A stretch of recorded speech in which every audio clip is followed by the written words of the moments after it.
ವೇದಿಕೆ ಇರುವಂತಹ ಎಲ್ಲ ನಮ್ಮ ಮುಖಂಡಗಳೇ, ಎಲ್ಲರ ಹೆಸರು ಏನಾಗಿದೆ, ಸುರೇಶ್ ಅವರು, ರವಿ ಅವರು, ನಾರಾಯಣ ಗೌಡರು, ವಿಜಯದೇವರವರು, ಶ್ರೀಗಂಠರ್ ಅವರು, ರಾಜರವರು, ನಮ್ಮ ಮಿಲ್ಕ್ ಯೂನಿಯನ್ ಅಧ್ಯಕ್ಷರು, ಮುನ್ಸಿಪಲ್ ಅಧ್ಯಕ್ಷರು, TAPCMS ಅಧ್ಯಕ್ಷರು, DC ಅವರಿದ್ದಾರೆ, SP ಇದ್ದಾರೆ, CO ಅವರಿದ್ದಾರೆ, ಮುಖ್ಯಸ್ಥರೆಲ್ಲ ತಾಲೂಕ್ ಪಂಚಾಯತಿ ಇಲ್ಲ, ಈಗ ಪಂಚಾಯತಿ ಕೆಲವು ಚೇರ್ಮನ್ಗಳು, ನಿರ್ದೇಶಕರುಗಳು, ಕೆಳಗೆ ಕೂಡಿದಂತ ಎಲ್ಲ ಬಹಳ ಪ್ರಮುಖರ ನಾಯಕರುಗಳು ಕೂಡ ಎಲ್ಲ ಇದ್ದೀರಿ. ಸರ್ಕಾರದಿಂದ ವಿವಿಧ ಸಂಘ ಸಂಸ್ಥೆಗಳಿಗೆ ನೇಮಕ ಆದಂತ ಎಲ್ಲ ಪ್ರತಿನಿಧಿಗಳು, ನಮ್ಮ ಬ್ಲಾಕ್ ಅಧ್ಯಕ್ಷರಾದಿಯಾಗಿ ನಮ್ಮ ಪ್ಲಾನಿಂಗ್ ಅಥಾರಿಟಿ ಅಧ್ಯಕ್ಷರು ಕೃಷ್ಣಮೂರ್ತಿ ಆದಿಯಾಗಿ,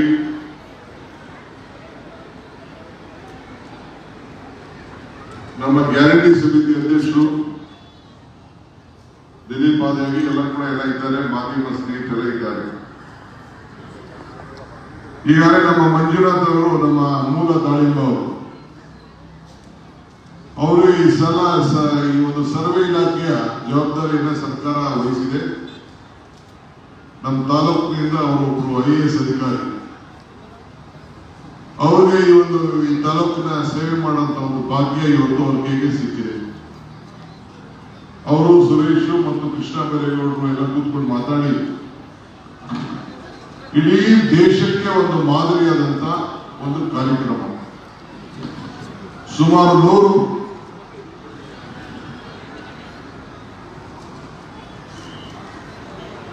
ಸ್ಟೇಜ್ ಮೇಲೆ ಸ್ವಲ್ಪ ಕೂತ್ಕೊಂಡು ಕೇಳಿ ಹೇಳ್ತಾ ಇದ್ದಾರೆ, ನೀವೇ ಮಾತಾಡೋದು ಹಿಂದೆ. ಸುಮಾರು 100 ವರ್ಷದ ಹಿಂದೆ ಬ್ರಿಟಿಷರು ಸರ್ವೆ ಮಾಡಿದ್ರು. ಈಗ ಒಂದು ಹೊಸ ಮಾದರಿ,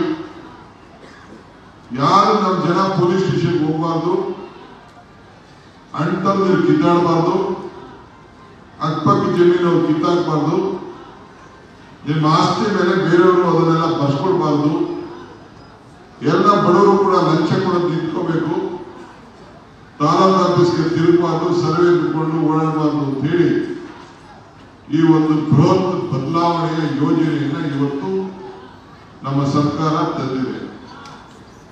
ಮಾನ್ಯ ಶ್ರೀ ಕೃಷ್ಣ ಬೈರೇಗೌಡರು ಮತ್ತು ಸುರೇಶ್ ಅವರು ಮಾತಾಡಿ ನನ್ನ ಹತ್ರ ಹೇಳಿಸಿ, ಇದೊಂದು ಪ್ರಾಯೋಗಿಕವಾಗಿ ನಮ್ಮ ಸ್ವಂತ ಗ್ರಾಮದಿಂದಲೇ, ನಮ್ಮ ಸ್ವಂತ ಹೋಬಳಿಯಿಂದಲೇ ಇದನ್ನ ಚಾಲನೆ ಮಾಡಬೇಕು, ರಾಜ್ಯಕ್ಕೆ ಒಂದು ಮಾದರಿ ಆಗಬೇಕು ಅನ್ನೋದನ್ನ ಇಲ್ಲಿ ನಾವು ಪ್ರಾರಂಭವನ್ನು ಮಾಡಿದ್ದೇವೆ.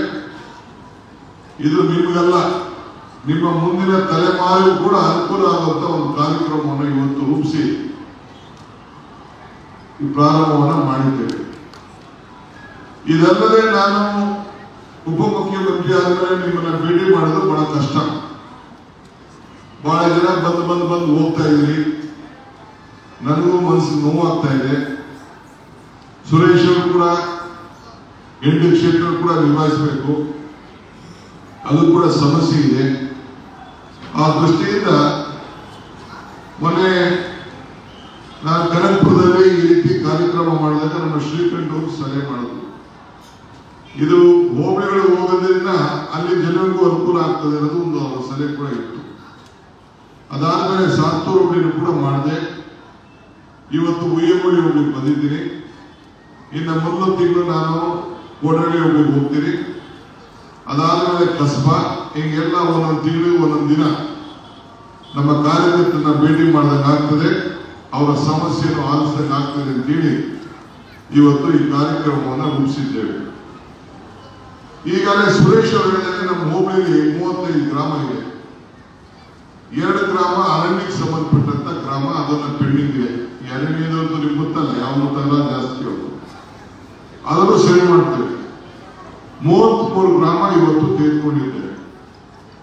ಇದ್ದಿದ್ದು 5,804 ಸರ್ವೆ ನಂಬರ್ಗಳು.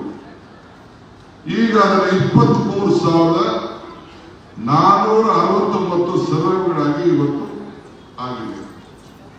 ನಾನು ಬಗರ್ಕಂ ಸಾಗುವಳಿ ಅಧ್ಯಕ್ಷನಾದ ಮೇಲೆ MLA ಆದ ಮೇಲೆ 8,000 ಜನಕ್ಕೆ ಅರ್ಜಿಗಳನ್ನು ವಿಲೇವಾರಿ ಮಾಡಿ ಸುಮಾರು ಜಮೀನನ್ನು ಹಂಚಿದ್ದೇನೆ. ಅವ್ರು ಯಾರಿಗೂ ಪೂಡೆ ಆಗ್ಲಿಲ್ಲ, ಸರ್ವೆಗಳು ಆಗ್ತಿರ್ಲಿಲ್ಲ. ನಾನು ನಂದೀಶನ್ ಹೇಳಿದೆ, ನಡಿ ಅವ್ರು ಬೆಂಗಳೂರಲ್ಲಿ ಹಾಸ್ಕೊಡ್ತೀನಿ, ಒಳ್ಳೆ ಜಾಗ, ತಮ್ಮವಾಗಿರೋ ಜಾಗ ನೋಡೋದು, ಇಲ್ಲ ಬೇಡ ನಾನು ಇಲ್ಲೇ ಇರ್ತೀನಿ ಅಂತೇಳಿ ಅವನು ಇಲ್ಲೇ ಕೆಲಸ ಎಲ್ಲ ಮಾಡ್ತಾ ಇದ್ದಾರೆ. ಇವತ್ತು ಏನು ಈ ಒಂದು ಕಾರ್ಯಕ್ರಮ ರೂಪಿಸಿದ್ದೀವಿ, ಹಿತ್ಲು ಗಿಡ ಮದ್ದಲ್ಲ ಅಂತೇಳಿ ಇದ್ರ ಬೆಲೆ ನಿಮಗೆ ಅರ್ಥ ಆಗಲಿಲ್ಲ. ನೀವು ಯಾರು ಬೆಂಗಳೂರಿಗೆ ಹೋಗಿ ನೋಡಿ, ಯಾರು ಪೋಡಿ ಮಾಡಿಸ್ಕೋಬೇಕಾದ್ರೆ ಒಂದೊಂದು ಎಕರೆಗೆ 3 ಲಕ್ಷ 5 ಲಕ್ಷ 10 ಲಕ್ಷ ಖರ್ಚು ಮಾಡುವಂತ ವ್ಯವಸ್ಥೆ ಇದೆ. ಎಲ್ಲ ಇದನ್ನ ತಪ್ಪಿಸ್ಬೇಕು, ಈ ಲಂಚ ಕೊಡೋದು ತಪ್ಪಿಸ್ಬೇಕು ಅನ್ನೋ ದೃಷ್ಟಿಯಿಂದ ಇದೊಂದು ವಿಶೇಷವಾದಂತ ಕಾರ್ಯಕ್ರಮವನ್ನ ಇವತ್ತು ನಾವು ರೂಪಿಸಿ ನಿಮ್ಗೆಲ್ಲ ಅನುಕೂಲ ಮಾಡುವಂತ ಕೆಲಸವನ್ನ ನಾವು ಮಾಡ್ತಾ ಇದ್ದೀವಿ. ಇದರ ತಪ್ಪಿದ್ರು ಕೂಡ ನಾವು ಇದನ್ನ ನಿಮ್ಗೆ ತಿದ್ದುವಂತ ಅವಕಾಶ ಕೂಡ ಇದೆ. 1 ತಿಂಗಳು 2 ತಿಂಗಳು 1 ತಿಂಗಳು ಟೈಮ್ ಕೊಟ್ಬಿಟ್ಟು ನೀವು ಬೇಕಾದ್ರೆ ತಗರಲ್ಲ ಅರ್ಜಿನೂ ನೀವು ಹಾಕ್ಬೋದು. ಬೇಕಾದ್ರೆ ಅದನ್ನ ಸರಿಯಾಗುತ್ತಿಂದ ಏನಾದ್ರು ತಪ್ಪು ಮಾಡಿದೀವ ಅಂತ ಹೇಳಿ ಅದನ್ನು ಕೂಡ ಸರಿ ಮಾಡಿಕೊಳ್ಳುವಂತ ಕೆಲಸವನ್ನು ಕೂಡ ನಮ್ಮ ಅಧಿಕಾರಿಗಳು ಮಾಡಿಕೊಳ್ತಾರೆ. ಮುಂದಕ್ಕೆ ಪಾಣಿಯಲ್ಲಿ ಕೂಡ ಪಾಣಿ ಮತ್ತು ನಿಮ್ಮ ಸ್ಕೆಚ್, ಭೂಮಿ ಸ್ಕೆಚ್ ಒಂದೇ ದಾಖಲೆಯಲ್ಲಿ ಬರೋ ರೀತಿಯಲ್ಲಿ ಇದೊಂದು ವಿಶೇಷವಾದಂತ ಒಂದು ಹೊಸ ಯೋಜನೆ. ಹಿಂದೆ SM ಕೃಷ್ಣ ಅವರ ಕಾಲದಲ್ಲಿ ನಾನು ಸಹಕಾರ ಮಂತ್ರಿಯಾಗಿದ್ದಾಗ ಅರ್ಬನ್ ಡೆವಲಪ್ಮೆಂಟ್ ಮಿನಿಸ್ಟರ್ ಆಗಿದ್ದಾಗ ಭೂಮಿ ಅಂತ ಕಾರ್ಯಕ್ರಮ ತಂದು ₹5 ನಿಮಗೆ ಪಾಣಿ ಕೊಡುವಂಥದ್ದು, ಕಂಪ್ಯೂಟರ್ ಪಾಣಿ ಕೊಡುವಂಥದ್ದು, ಯಾರು ನಿಮ್ಮ ಪಾಣಿನ ತಿದ್ದಬಾರದು ಅನ್ನೋ ಒಂದು ಕಾರ್ಯಕ್ರಮವನ್ನ ಆಗಿನ ಕಾಂಗ್ರೆಸ್ ಸರ್ಕಾರ ತಂತು.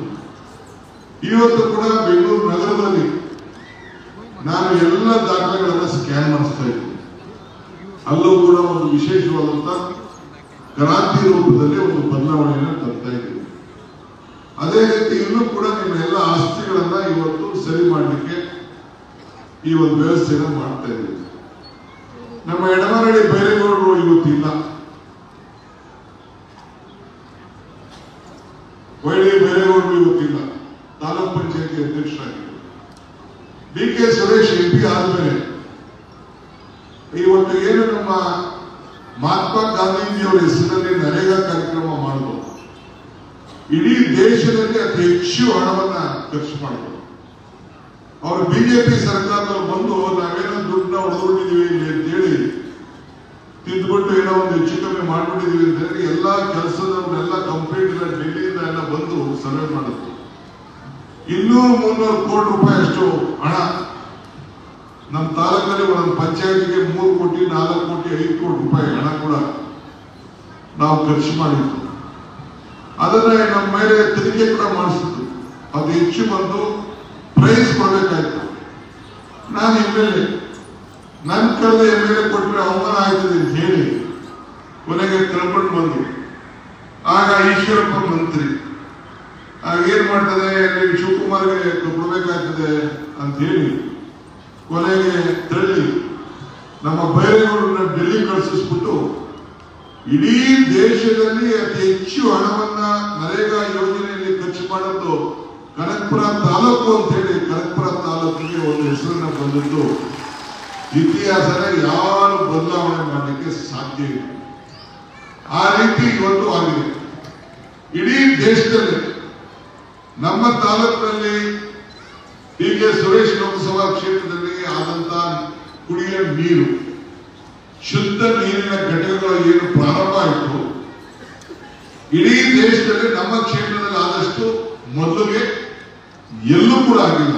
ಅದು ನಿಮ್ಮ ತಾಲೂಕಿನಲ್ಲಿ ಆಯ್ತು ಅನ್ನೋದನ್ನ ನನಗೆ ಸುಮಾರು 40-45 ಎಷ್ಟು ಕಡೆ ಚಿನ್ನ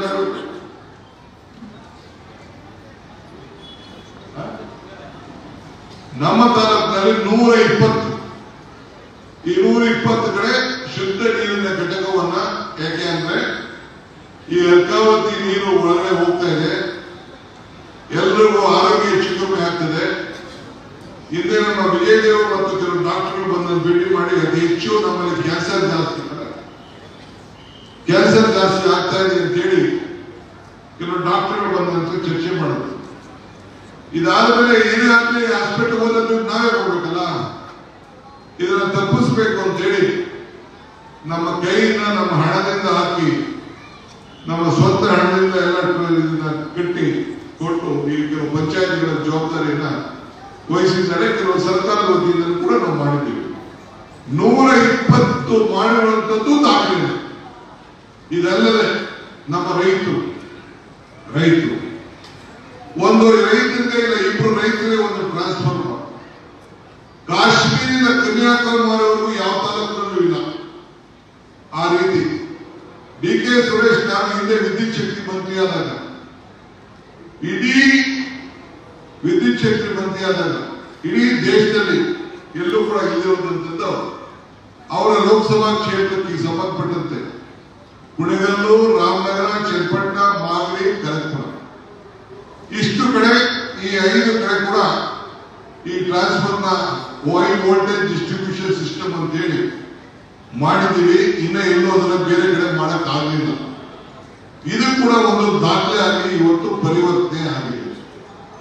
ಒಂದು ಹೋಬಳಿ ಹೆಡ್ ಕ್ವಾರ್ಟರ್ಸ್ ದೊಡ್ಡಹಳ್ಳಿ, ಕೋಡಹಳ್ಳಿ ಮತ್ತು ಸಾತ್ತೂರು, ಕನಕಪುರ ಟೌನ್ ರಸ್ತೆ ಎಲ್ಲ ಮಾಡದೆ ಒಂದು ದೊಡ್ಡ ಕಷ್ಟ.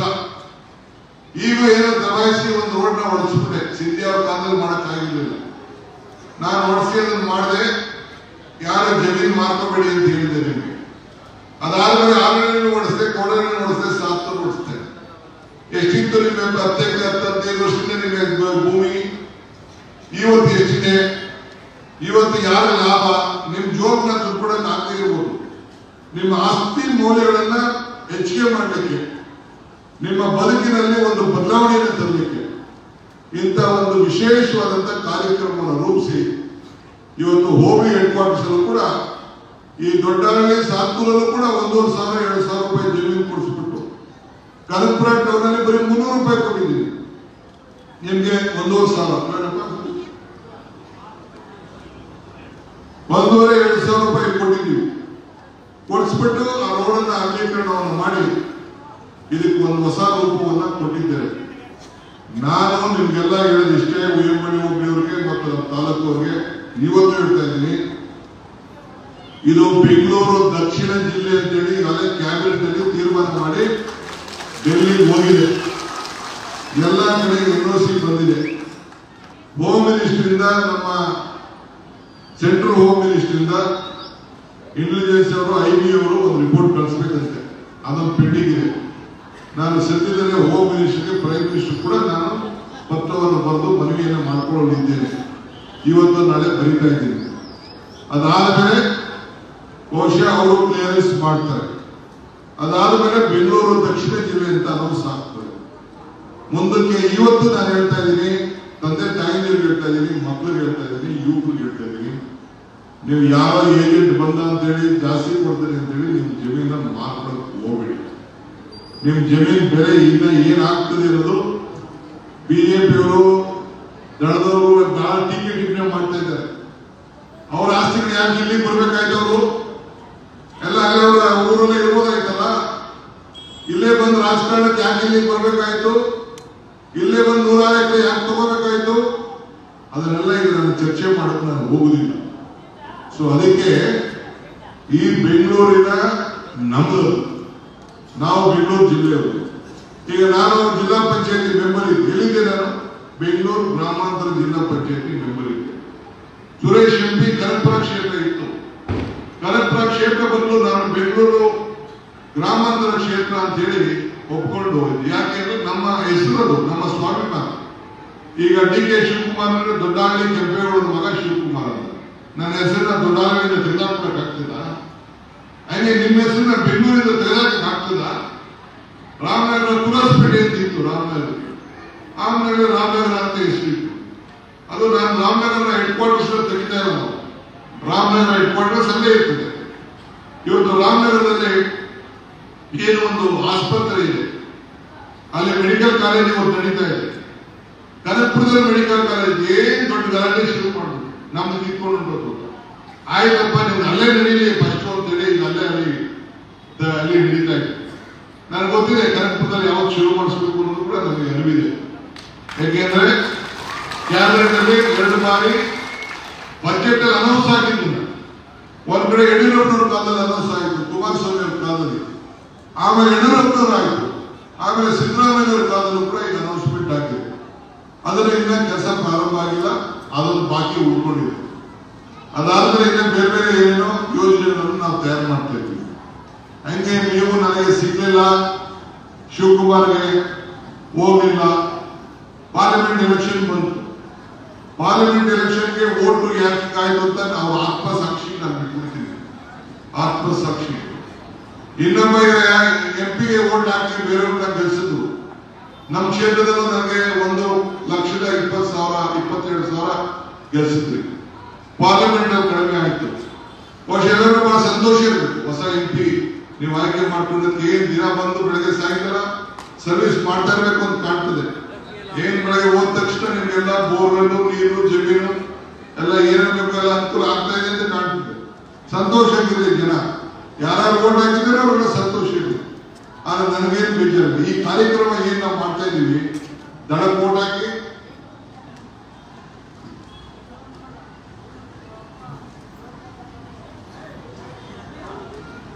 ದಳಕ್ಕೆ ಓಟ್ ಹಾಕಿರಿ, ಬಿಜೆಪಿ ಓಟ್ ಹಾಕಿರಿ, ಕಾಂಗ್ರೆಸ್ ಓಟ್ ಹಾಕಿರಿ, ಎಲ್ಲರೂ ಸೇರಿ ಇದನ್ನು ಮಾಡ್ತಾ ಇದ್ದೀವಿ. ನಿಮ್ಮ ಆತ್ಮಸಾಕ್ಷಿ ಒಪ್ಕೊಂಡ್ರೆ ಸಾಕಾಗಿದೆ. ಏನ್ ಪಾರ್ಲಿಮೆಂಟ್ ಆದ ತಕ್ಷಣ ಏನ್ ನೆಕ್ಸ್ಟ್ ಅಸೆಂಬ್ಲಿ ನಾನು ರೆಡಿ ಆಗ್ಬಿಡ್ತೀನಿ ಅಂತ ಏನೆಲ್ಲ ಗಿಡಗಳಿತ್ತು. ಚನ್ನಪಟ್ಟಣ ಎಲೆಕ್ಷನ್ ಬಂತು. ಇದೇ ರೀತಿ 9 ಕಡೆ ನಾನು ಚನ್ನಪಟ್ಟಣದಲ್ಲಿ ಬಾಗಿಲಿನ ಸರ್ಕಾರನ ತೆಗೆದುಕೊಂಡು ಬರ್ತೀನಿ ಅಂತ ಹೇಳಿ ಚುನಾವಣೆಗೆ ಸೋತ ಒಂದೇ ತಿಂಗಳಿಂದ ಪ್ರಾರಂಭ ಮಾಡಿ ಮೀಟಿಂಗ್ ಬಂದು ಇಡೀ ನಮ್ಮ ಜಿಲ್ಲಾ ಅಧಿಕಾರಿಗಳು ಎಲ್ಲ ಅಧಿಕಾರಿಗಳನ್ನ ಕರ್ಕೊಂಡು ಹೋಗಿ ಮನೆಗೂ ಅರ್ಜಿ ಕೊಡಿಸಿ 26,000 ಜನ ಅರ್ಜಿ ಕೊಟ್ಟರು. ಈಗ ನಾನು ಬರ್ಬೇಕಾದ್ರೆ ನಮ್ಮ PS ಕೇಳ್ತಾ ಇದ್ದೆ, ನಮ್ಮ ತಾಲೂಕಲ್ಲಿ ನಮ್ಮ ಊರಲ್ಲಿ ಅರ್ಜಿ ಬರುವುದಿಲ್ಲ ರೀ, ಅಲ್ಲಿ ಜನಕ್ಕೆ ಸಮಸ್ಯೆ ಇಲ್ಲ, ಎಲ್ಲ ಸುರೇಶ್ ಎಲ್ಲ ಅಟೆಂಡ್ ಮಾಡಿದ್ದಾನೆ ಅಂತ ಹೇಳಿ. ಈಗ ಬರೀ ಎಷ್ಟು ಬಂತು ಅಂದ್ರೆ ಇಲ್ಲಿ ಒಂದು ಅರ್ಜಿ ಕೊಟ್ಟಿರೋರು 285 ಕಂದಾಯ ಇಲಾಖೆ ಕೊಟ್ಟವ್ರೆ, ಗ್ರಾಮ ಪಂಚಾಯತಿ 105 ಕೊಟ್ಟವ್ರೆ, ಬೆಸ್ಕಾಂ 10 ಕೊಟ್ಟವ್ರೆ, ಇನ್ನು ಯಾವ್ದೋ ಸಣ್ಣ ಪಟ್ಟ ಪೆನ್ಷನ್ ಅವ್ರೊಂದಿಷ್ಟು ಕೊಟ್ಟು ಒಂದು 400 ಚಿಲ್ಲರೆ ಅರ್ಜಿಗಳು ಮಾತ್ರ ಇಲ್ಲಿಗೆ ಬಂದಿದೆ. ಅದನ್ನು ಎಲ್ಲ ಅಧಿಕಾರಿಗಳು AC ಇದ್ದಾರೆ, DC ಇದ್ದಾರೆ, SP ಇದ್ದಾರೆ, ಎಲ್ಲರೂ ಇದ್ದಾರೆ, ಎಲ್ಲ ಪಂಚಾಯತಿ ಅಧಿಕಾರಿಗಳಿದ್ದಾರೆ, ಅಗ್ರಿಕಲ್ಚರ್ ಡಿಪಾರ್ಟ್ಮೆಂಟ್ ಅವರು ಇದ್ದಾರೆ, ಎಲ್ಲರೂ ಕೂಡ ಇವತ್ತಿದ್ದಾರೆ. ಈಗ ನಾನು ನಿಮ್ಮ ಈ ಯೋಜನೆ ಬರೀ ನೀವು ಹೋಗ್ಲಿಲ್ಲ, ಈಗಾಗಲೇ ಸುರೇಶ್ ಅವರು ಮತ್ತು ನಮ್ಮ ಮಂಜುನಾಥ್ ಹೇಳಿದ್ರು ಇದನ್ನ ಇಡೀ ತಾಲೂಕಿಗೆ ವಿಸ್ತರಣೆ ಮಾಡ್ತೀವಿ ಈ ರೀತಿ, ಆಮೇಲೆ ಇಡೀ ರಾಜ್ಯಕ್ಕೂ ವಿಸ್ತರಣೆ ಆಗುವಂತ ಕೆಲಸ ಇವತ್ತು ಮಾಡ್ತಾ ಇದ್ದೀವಿ. ಈಗಾಗಲೇ ನಮ್ಮ ಏಳಗಳ್ಳಿ ಗ್ರಾಮ ಪಂಚಾಯತಿ ದೊಡ್ಡಗಳ್ಳಿ ಈ ಕಡೆ 2,500 ಎಕರೆ ಹನಿ ನೀರಾವರಿಗೆ ಈಗಾಗಲೇ ಸಿದ್ಧತೆ ಆಗಿದೆ. ಅದು ಈಗಾಗಲೇ ಮಾರ್ಚ್ ಅಲ್ಲಿ ಮೈಕ್ರೋ ಇರಿಗೇಷನ್ ಪ್ರಾಜೆಕ್ಟ್. ಆದಷ್ಟು ರೇಷ್ಮೆ ಇವತ್ತು ನಮ್ಮ ತಾಲೂಕು ಇಡೀ ದೇಶದಲ್ಲಿ ಅತಿ ಹೆಚ್ಚು ರೇಷ್ಮೆಯನ್ನು ನಾವು ಈ ಸಂದರ್ಭದಲ್ಲಿ ನಾವು ಮಾಡ್ತಾ ಇದ್ದೀವಿ.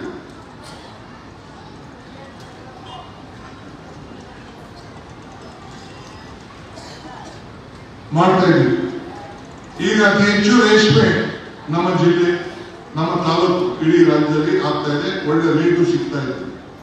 ಇದನ್ನು ನೀವು ಮುಂದುವರಿಸಿಕೊಂಡು ಹೋಗಬೇಕು.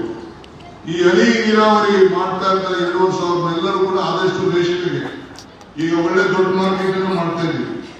ಈಗ ನಮ್ಮಲ್ಲಿರುವಂತಹ ಬೆಳೆಯನ್ನ ಗಮನ ಇಟ್ಕೊಂಡು ಈಗಾಗಲೇ ರಾಯಚೂರು ಈ ಕಡೆ, ಧಾರವಾಡ ಕಡೆ, ಬೆಳಗಾವಿ ಕಡೆ, ಹುಬ್ಳಿ ಕಡೆ ಎಲ್ಲ ಕಡೆನೂ ಈಗ ರೇಷ್ಮೆ ಅಲ್ಲೂ ಕೂಡ ಬೆಳೀಲಿಕ್ಕೆ, ಬೈವಳ್ಳಿ ರೇಷ್ಮೆ ಬೆಳೀಲಿಕ್ಕೆ ಅಲ್ಲೂ ಕೂಡ ಪ್ರಾರಂಭ ಮಾಡಿದ್ದಾರೆ.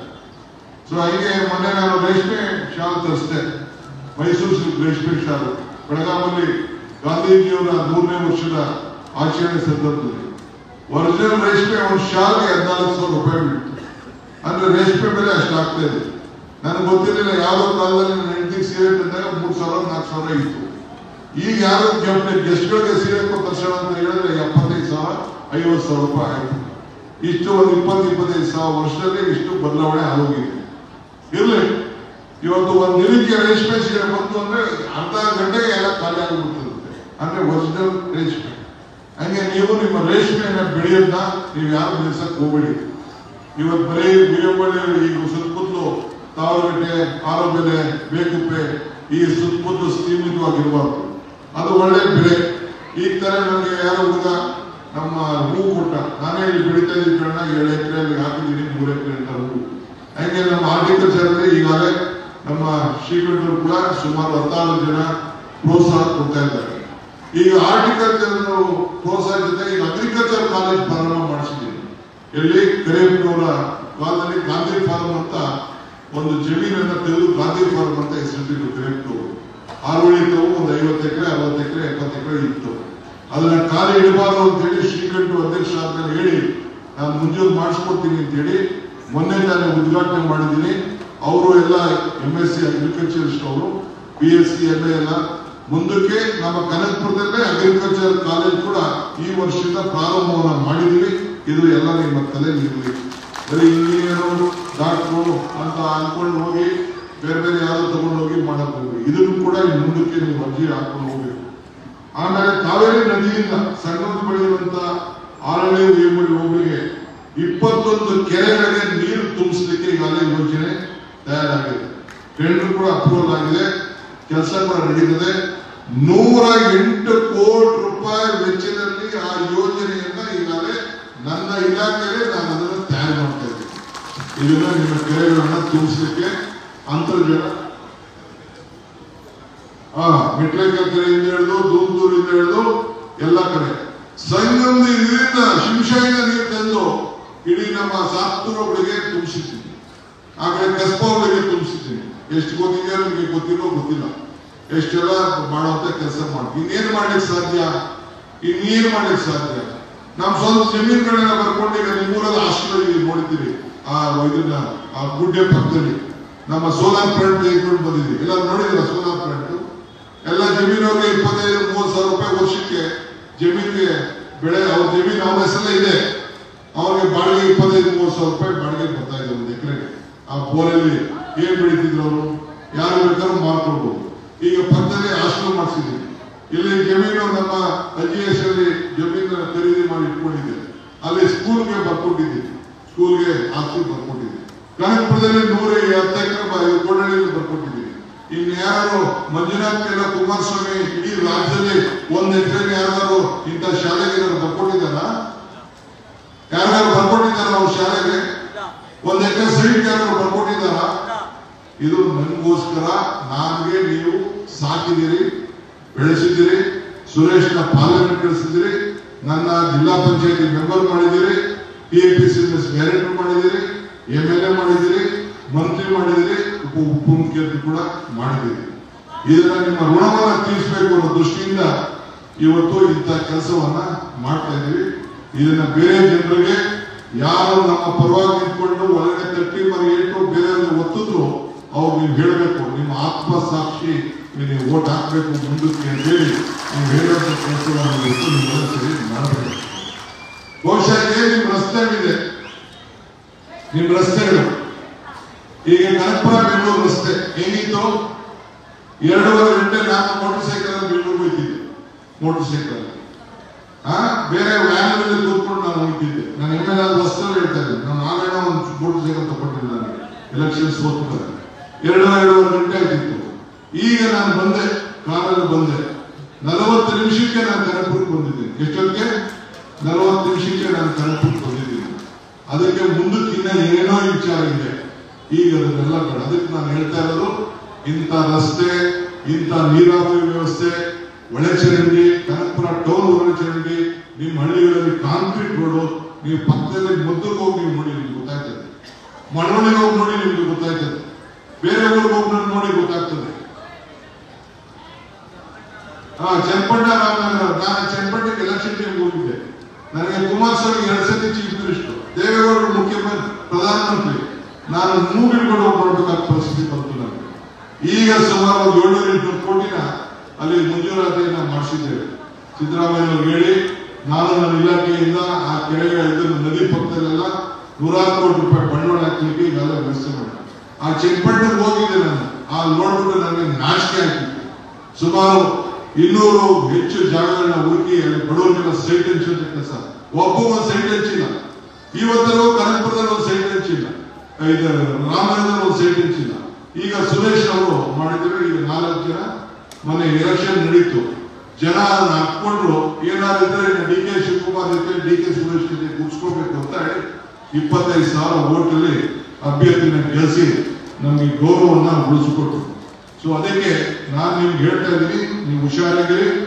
ಮುಂದಕ್ಕೆ ಬಹಳ ಇವತ್ತು ಏನು ನಿಮ್ಮ ಅಹವಾಲಿದೆ, ಏನು ವಿಚಾರಗಳಿದೆ ಅವನ್ನೆಲ್ಲ ಕೂಡ ನಾವು ನೀವು ಏನೇ ಸಮಸ್ಯೆ ಇದ್ರು ಗಾಬರಿ ಮಾಡ್ಕೊಳಕ್ ಹೋಗ್ಬೇಡಿ. ನಿಮ್ಗೆ ಇದ್ದೇವೆ ಪ್ರತಿಯೊಂದು ಮನೆ ಕೂಡ. ಇನ್ನು ಮುಂದಕ್ಕೆ ಯಾರೇ ಈಗಾಗಲೇ ಜೊತೆಗೆ ಎಲ್ಲ ನಿಮ್ಮ ಊರಲ್ಲಿ ಯಾರು ಬಡವರು ಮನೆಗಳು ಕಟ್ಕೊಂಡಿಲ್ಲ ಇನ್ನ ಇದೆ, ಅದಕ್ಕೆಲ್ಲ ಕೂಡ ರಿಪೇರಿ ನಾವು ಮಾಡಬೇಕಾಗಿದೆ. ಅದಕ್ಕೂ ಯೋಚನೆ ಮಾಡ್ತಾ ಇದೀವಿ. ಇನ್ನು ಬೆಂಗಳೂರಿಗೆ ವಲಸೆ ಹೋಗೋದನ್ನ ತಪ್ಪಿಸಬೇಕಾಗಿದೆ, ಅದು ಒಂದು ದೊಡ್ಡ ಜವಾಬ್ದಾರಿ ಇದೆ. ಈಗಾಗಲೇ ಸುಮಾರು 40,000 ಕುಟುಂಬಗಳು ಬೆಂಗಳೂರಿಗೆ ಹೋಗಿ ಅಲ್ಲೋ ಸಣ್ಣ ಪಣ್ಣ ಕೂಲಿ ಮಾಡಿಕೊಂಡು ಏನಿದೆ ಏನೋ ಮಾಡ್ತಾ ಇದ್ದಾರೆ. ಅದಕ್ಕೆ ಕನಕಪುರದಲ್ಲಿ ಏನಾದ್ರು ಮಾಡಿದ್ರೆ ಕೈಗಾರಿಕೆಗಳನ್ನ ಇನ್ನ ಮಾಡಬೇಕು, ಆರೋಗ್ಯದಲ್ಲೇ ಮಾಡಬೇಕು ಅಂತೇಳಿ ಅದಕ್ಕೂ ಕೂಡ ಚಿಂತನೆ ಈಗಾಗಲೇ ನಡೀತಾ ಇದೆ. ನನಗೆ ಜಮೀನ ಯೋಚನೆ ಮಾಡ್ತಾ ಇದ್ದೀನಿ. ಎಲ್ಲರೂ ಕೂಡ ಇಲ್ಲೇ ಹೋಗಿ ಊರಲ್ಲೇ ಹೋಗಿ ವಾಪಸ್ಸು ಹೋಗಿ ಇಲ್ಲೇ ಕೆಲಸ ಮಾಡ್ಕೊಂಡು ವಾಪಸ್ ಊರುಗಳಲ್ಲಿ ಬಂದು ನಿಮ್ಮ ಬದುಕಿಗೆ ನಿಮ್ಮ ಬೆಂಗಳೂರು ದಕ್ಷಿಣ ಜಿಲ್ಲೆ ಅಂದ ತಕ್ಷಣ ಯಾರು ಹೇಳೋದು ನಿಮ್ಮ ಬೆಂಗಳೂರಲ್ಲೇ ಇದ್ದೀನಿ ಅಂತ ಲೆಕ್ಕಕ್ಕೆ ಬರ್ತದೆ. ಏನ್ ತಲೆ ಕೆಡಿಸ್ಕೊಳಕ್ ಹೋಗ್ಬೇಡಿ, ಅಷ್ಟು ಸ್ವಾಭಿಮಾನ ನಿಮ್ಗೆಲ್ಲ ಬರ್ತದೆ. ಇನ್ನೊಂದು 2-3 ತಿಂಗಳಾದ್ರೆ ಉಳ್ಕೊಂಡು ಬಂದ್ಬಿಡ್ತಾರೆ ನಿಮ್ ಜಮೀನಿಗೆ ಬ್ರೋಕರ್ಗಳು. ಹುಷಾರಾಗಿರಿ, ಅದನ್ನು ನಾನು ಲೆಕ್ಕ ಇಟ್ಕೋತೀನಿ. ಯಾವ್ದಾದ್ರು ರಿಜಿಸ್ಟ್ರೇಷನ್ ಆಯ್ತಾ, ಯಾವನಾದ್ರು ಮಾರ್ಕೊಂಡ ಬಿಟ್ಟ ಅಂತೇಳಿ ನಾನು ಮತ್ತೆ ನಿಮ್ಗೆ ಹೇಳ್ತಾ ಇದ್ದೀನಿ, ವ್ಯಾಪಾರಕ್ಕೆ ಹೋಗ್ಬೇಡಿ. ಇದನ್ನ ನೀವು ಹಂಗೆಲ್ಲ ನೀವು ವ್ಯಾಪಾರಿ ಜಮೀನಿನ ಆಸ್ತಿಗಳನ್ನ ನೀವು ಕಳ್ಕೊಳಕ್ ಹೋಗ್ಬೇಡಿ. ಇನ್ನೇನು ನಿಮ್ಗೆ ರಿಕ್ವೆಸ್ಟ್ ಇಲ್ಲ, ನೀವು ಓಟ್ ಹಾಕ್ತಿರೋ ಬಿಡ್ತಿರೋ ನಿಮ್ಮ ಆಸ್ತಿ ಮಾತ್ರ ದಯವಿಟ್ಟು ಇರ್ಲಿ. ಇನ್ನ ಇವತ್ತು ಏನ್ ನಿಮ್ಗೆ 2 ಲಕ್ಷದಿಂದ 1 ಲಕ್ಷ ಜಮೀನಿತ್ತು, ಆ ಜಮೀನೆಲ್ಲ ಈಗ ನನ್ನ ಸಣ್ಣನಲ್ಲಿ ನನಗೆ ನಮ್ಮ ತಾತ ಜಮೀನು ಬರೀ 8,000 ರೂಪಾಯಿ ಮಾರ್ಬಿಟ್ಟಿದ್ದ ಕೋಡೆಸ್ಗೆ. 8,000 ರೂಪಾಯಿ ಮಾರ್ಬಿಟ್ಟಿದ್ದ ಕೋಡೆಸ್ಗೆ. ಇವತ್ತು ಎಷ್ಟಿದೆ ಸಣ್ಣದಲ್ಲಿ ಜಮೀನು? ಈಗ ಎಷ್ಟಿದೆ ನಮ್ಮ ಕೋಡಲಿ ಊರಲ್ಲಿ, ಆ ಮೂಲೆಯಲ್ಲಿ ಮುಗ್ಗೂರು ಕಡೆ ಎಲ್ಲರೂ 25 ಲಕ್ಷ 3 ಲಕ್ಷ 65 ನೋಡಿ 65 ಲಕ್ಷ ಹೇಳ್ತಿದ್ರು. ಸೊ ಹಂಗೆ ನಮ್ಮ ಸಾತ್ತೂರು ಊರಿಗೂ ಅಷ್ಟೇ ಮೇನ್ ರೋಡ್. ನಾನು ಯಾವ್ದೋ ಕಾಲದಲ್ಲಿ ಒಂದು ಸ್ಕೂಲ್ಗೆ ನನಗೆ ಜಾಗ ಕೊಟ್ಟಿರ್ಲಿಲ್ಲ ಮೀಟಿಂಗ್ ಮಾಡಕ್ಕೆ ಒಂದು ಕಾಲದಲ್ಲಿ. ಆ ಲೈಬ್ರರಿ ಜಾಗ ತಗೊಂಡಿದ್ದೆ, ಬರೀ 2 ಲಕ್ಷಕ್ಕೆ ತಗೊಂಡಿದ್ದೆ. 1 ಲಕ್ಷ 2 ಲಕ್ಷಕ್ಕೆ ನನಗೆ ಸಾತ್ತೂರು ಶೆಟ್ಟಿ ಎಲ್ಲ ಸೇರಿ ಕೊಡಿಸಿದ್ರು ಜಮೀನು. ಈಗ ಅದು ಹಿಂದೆ ಒಂದಷ್ಟು ಜಮೀನು 80,000 ಯಾರು ಬಂದು ಕೇಳ್ತಾನೆ, ಒಂದಷ್ಟು ಕೇಳಿದ್ರೆ 80 ಲಕ್ಷ 1 ಕೋಟಿ ಹೇಳ್ತಾನೆ. ಹಂಗೆ ಬೆಲೆ 2 ಲಕ್ಷ ಇದೆ, 80 ಲಕ್ಷ ಇದೆ. ಹಂಗೆ ನಿಮ್ಮ ಆಸ್ತಿ ಮೌಲ್ಯಗಳನ್ನ ದಯವಿಟ್ಟು ಜಾಸ್ತಿ ಆಗ್ತದೆ, ನೀವು ಉಳಿಸ್ಕೊಂಡು ಹೋಗಿ, ನಿಮ್ಗೆ ಒಳ್ಳೇದಾಗ್ಲಿ. ಇವತ್ತು ಇಷ್ಟು ಹೆಚ್ಚಿನ ಸಂಖ್ಯೆಯಲ್ಲಿ ತಾವೆಲ್ಲ ಬಂದಿದ್ದೀರಿ. ನಿಮ್ದು ಏನೇ ಇದ್ರು ಕೂಡ ನಾನು ಸಾಯಂಕಾಲ ಬೇಕಾದಷ್ಟು ಬೆಂಗಳೂರು ಕಾರ್ಯಕ್ರಮ ಇದೆ, ನಾನು ಹೋಗುದಿಲ್ಲ, ಇಲ್ಲೇ ಕೂತ್ಕೊಂಡ್ಬಿಡ್ತೀನಿ.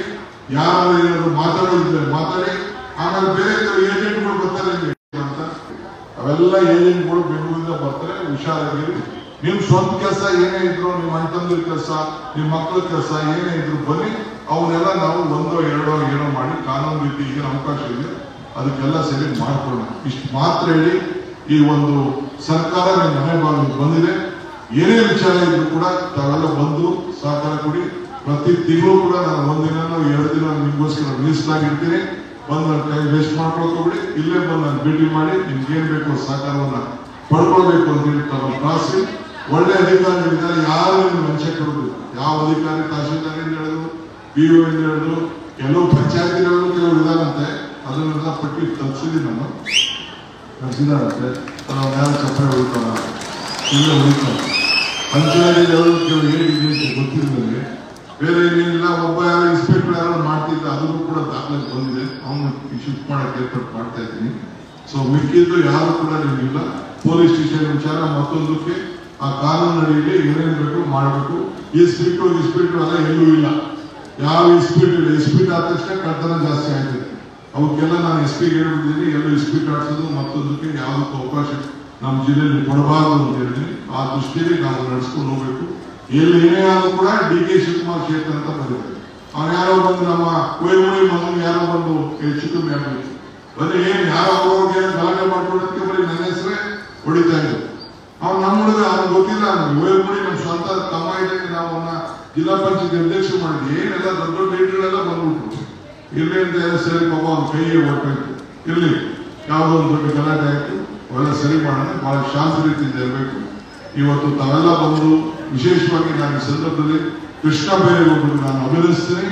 ನಮ್ಮ ರಾಮಲಿಂಗಾರೆಡ್ಡಿ ಅವರನ್ನು ನಾನು ಅಭಿನಂದಿಸ್ತೀನಿ ಮತ್ತು ನಮ್ಮ ಅಧಿಕಾರಿಗಳು ಮಂಜುನಾಥ್ ಅವರು ಮತ್ತು ಸರ್ವೆ ಇಲಾಖೆ ಮತ್ತು ಡಿಸಿ ಅವರು ಸಿಇಒ ಅವರು ತಹಶೀಲ್ದಾರ್ ಎಸಿ ಆದಿಯಾಗಿ ನಮ್ಮ ಅಗ್ರಿಕಲ್ಚರ್ ಡಿಪಾರ್ಟ್ಮೆಂಟ್ ಇರ್ಬೋದು ಇರಿಗೇಷನ್ ಡಿಪಾರ್ಟ್ಮೆಂಟ್ ಎಲ್ಲ ನಮ್ಮ ಅಧಿಕಾರಿಗಳಿಗೆ ಈ ಸಂದರ್ಭ ಹರಿಸಿ ಮತ್ತು ನಮ್ಮ ಸಹಕಾರ ಕೊಡ್ತಿರುವಂತ ಎಲ್ಲ ವೇದಿಕೆ ಇರುವಂತಹ ನಾಯಕರು ಮತ್ತು ಕೆಳಗೆ ಇರುವಂತಹ ಎಲ್ಲ ನಾಯಕರಿಗೆ ಅಭಿನಂದಿಸಿ. ಇವತ್ತೇನು ನಿಮ್ಮ ರಾಮನಗರ ಇದರಲ್ಲಿ ಕನಕಪುರದಲ್ಲಿ ಡೈರಿ ಇದೆಯಲ್ಲ, ಅಮೂಲ್ ಬಿಟ್ರೆ ನೆಕ್ಸ್ಟ್ ಇರೋದು ನೀವು ಕನಕಪುರದಲ್ಲಿ, ಅದು ತಿಳ್ಕೊಳ್ಳಿ. ಅಮೂಲ್ ಏನು ಅಲ್ಲಿ ಇದೆಯಲ್ಲ ಅದಕ್ಕಿಂತ ಮಾಡೋದು ಇವತ್ತು ಏನು ಶಿವಗಂಡಿ ನಾವು ವಿಸಿಟ್ ಮಾಡಿದೀವಲ್ಲ ತಂದು ಮಾಡಿ ಇವತ್ತು ಸುರೇಶ್ ಅವರ ಮಾರ್ಗದರ್ಶನ ಏನು ಅವ್ರು ಕರೀತಲ್ಲ ಇನ್ನೆಲ್ಲೂ ಕೂಡ ಇಲ್ಲ. ಅಲ್ಲಿ ಅಷ್ಟು ಹೈನುಗಾರಿಕೆ ಇವತ್ತು ಬಹಳ ಪ್ರಸಿದ್ಧವಾಗಿದೆ. ಇದು ದೇಶಕ್ಕೆ ಮಾದರಿ. ಇದು ನಿಮ್ಮ ಕನಕಪುರದ ಗೌರವ ಸ್ವಾಭಿಮಾನ ಇದನ್ನ ಗಮನದಲ್ಲಿಟ್ಕೊಂಡು ಹಿಂದೆ ಬೆಂಗಳೂರಿಗೆ ಕೆಜಿಎಫ್ಗೆ ಕರೆಂಟ್ ಹೋಗ್ಬೇಕಾದ್ರೆ ಕನಕಪುರದ ತಾಲೂಕಿನಲ್ಲೇ ಅಲ್ಲಿ ಇಲ್ಲಿಂದ ಬಂದು ಸ್ಟೇಷನ್ ಆಗಿ ಪವರ್ ಹೌಸ್ ಕಟ್ಟಿ ಇಲ್ಲಿಂದ ಕರೆಂಟ್ ಹೋಗ್ತಿತ್ತಂತೆ. ಬೆಂಗಳೂರು ಹೋಗಿನ ಮುಂಚಿದಾಗ ಕೆಜಿಎಫ್ ಹೋಗ್ತಿತ್ತಂತೆ. 1904ರಲ್ಲಿ ಅದು ಶಿವಸಮುದ್ರದಿಂದ ವಿದ್ಯುತ್ ಶಕ್ತಿ ಹೋಗ್ತಿತ್ತು. ಹಂಗೆ ನಿಮ್ಮ ತಾಲೂಕು ಪ್ರತಿಯೊಂದರಲ್ಲೂ ಮಾದರಿಯಾಗಿ ಇವತ್ತು ಕೆಲಸ ಮಾಡ್ಕೊಂಡು ಹೋಗ್ತಾ ಇದೆ. ಇದಕ್ಕೆ ನಿಮ್ಮೆಲ್ಲರ ಆಶೀರ್ವಾದ ಇರಲಿ ಅಂತ ಹೇಳಿ ಪ್ರಾರ್ಥಿಸಿ ಎಲ್ಲರಿಗೂ ಅಭಿನಂದಿಸಿ ಶುಭ ಹಾರೈಸಿ ನಾನು ಮಾತು ಮುಗಿಸ್ತೇನೆ. ಇನ್ನ ಕೆಲವರಿಗೆಲ್ಲ ಭೇಟಿ ಮಾಡೋಂತ ಇದೆ. ನಾನು ಕೂತಿರ್ತೀನಿ, ಒಬ್ಬೊಬ್ಬರೇ ಬನ್ನಿ. ಕೆಲವ್ರಿಗೆ ಯಾರಾದ್ರೂ ಅರ್ಜಿ ಕೊಡೋದಿದೆ ಅವ್ರಿಗೆ ಬೇಕಾದ್ರೆ ಊಟ ಗೀಟ ಮಾಡ್ಕೊಂಡು ಬಂದು ನಾನು ಇಲ್ಲೇ ಕೂತಿರ್ತೀನಿ, ಅರ್ಜಿ ಕೊಡಿ. ಈ ಕೆಲವರಿಗೆಲ್ಲ ವಿತರಣೆ ಮಾಡೋದಿದೆ ಅಲ್ಲ, ಈಗ ವಿತರಣೆ ಮಾಡಿದ್ರೆ ವಿತರಣೆ ಮಾಡಿದ ತಕ್ಷಣ ಮಿಕ್ಕಿದವ್ರನ್ನೆಲ್ಲ ಬಂದು ಭೇಟಿ ಮಾಡುವಂತ ಕೆಲಸ ನಾನು ಮಾಡ್ತೀನಿ. ಎಲ್ಲರಿಗೂ ನಮಸ್ಕಾರ. ಕೇವಲ ಕೇವಲ ಕೇವಲ ಇಲ್ಲ. ಆಮೇಲೆ ಬಂದ್ರೆ ನಾನು ಹೇಳಿದ್ದೀನಿ